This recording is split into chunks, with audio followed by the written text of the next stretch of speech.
Hi guys, I'm Shay if you guys don't know. I have my two lessons on the five senses. So the first one is using Mr. Potato Head, and then the second one is a activity that you're going to use a paper bag. I'm going to go through each lesson one by one, and then we're also going to talk about the discovery box. So for the first lesson, I have an orange, and basically I present it to the children. I'm saying, what is this? They clearly see it's an orange. Okay, what color is it? How do you know it's orange? And I pass it around so they can feel it, and then they get the chance to peel it. And with these peels, like so, smell it, taste it, and I ask them what senses did they use. They use touch, you smell when they begin to peel it and it smelled. They use sight to look at it. They're using hearing to hear directions. And then we progress to them working on Mr. Potato Head. So I present a blank Mr. Potato Head, which I will include pictures in the discussion. But basically, I ask them, okay, what senses does he need? I have all of them laid out with Mr. Potato Head. Now they're going to help me put on. Okay, so he puts on eyes. What does he need his eyes for? What do you use your eyes for? At school or at home? And then he puts on his hands, puts on his legs, puts on his nose, puts on his mouth. We go through that process explaining, why each part is important. Then I will have students create their own Mr. Potato Heads using either model magic or any other little hacks or gizmos that they want to. And I'll include pictures of that below. For my second activity, it's going to be an I Observe game, which I'm going to be using this paper bag. So in this bag, it's just random things such as a flower, stuffed animal, turtle. And the whole premise would be I would have one thing at a time. And I would have students close their eyes. I'm looking to make sure they close their eyes. And then I would have them feel in. And I'm asking them, what senses are you using as you're playing with this bag? And the whole idea, it's not the aim of to guess what's in here. It's the whole idea to describe what's in here and how can you tell. And then once they discover, or everybody has had a turn, we'll go ahead and take it out. Like, oh, it's a turtle. Or if they weren't close, figure out why did they think it was something else? Or how could it be different? And we go through that with just different objects, putting it in and describing it. And then a lot of students made the connection with fake flowers and real flowers. And then we talk about that, like, how do you know it's a fake flower? Can you smell it? Is there a difference between real and fake flowers? And then I connect that back to using senses at school and home. I want them to apply it to their real life. So I asked them, okay, what are 3 instances of when you use senses at home or school? And, they might be saying, I listen, or, if they need help for scaffolding, I'm like, okay, what do you do when you get your lunch? What senses do you use for that? And how do you know if something's hot or cold? Or, what do you use when you're outside? You're touching the bikes, and you're touching when you're playing tag with friends, or you're touching when you're swinging, and just connecting that with that. So they can make those real life connections. And then, as I continue through each lesson, I go ahead and read the book, My 5 Senses. I start with them since they're pre-K. I start with, this is the front cover, front cover. This is the back cover, back cover. This is the spine. These are the pictures. These are the words of my book. And I go through the process of reading the story.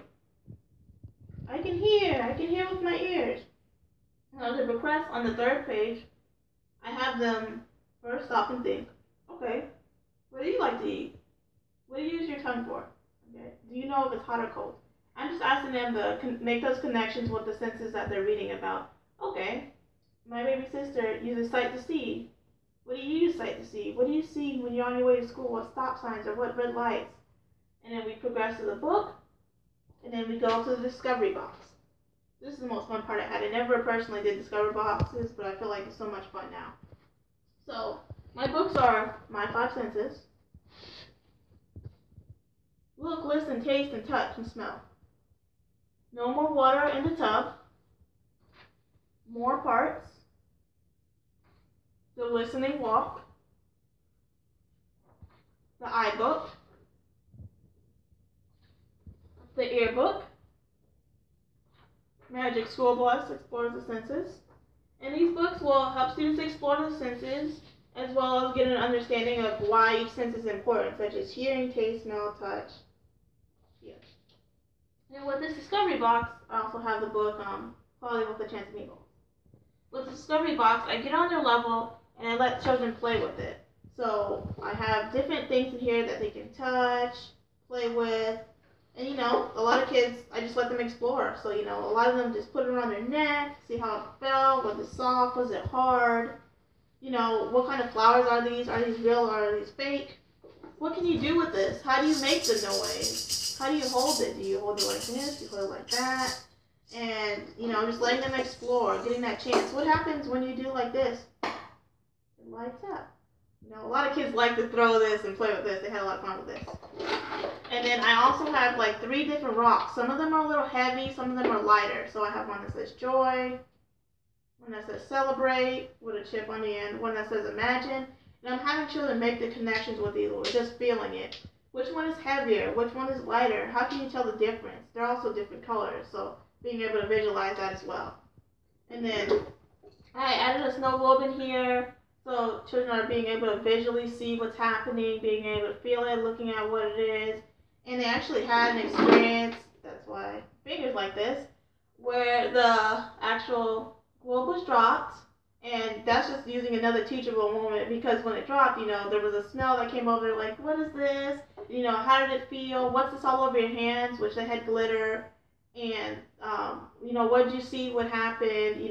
How did the beads come out? And, what happened with this whole process. So just expanding on those teachable moments and reassuring them that it's okay, mistakes happen, but, let's learn from them. And then more of a turtle. Fake flowers, with them playing with that. They like to play with this for some reason. They really like the fake flowers.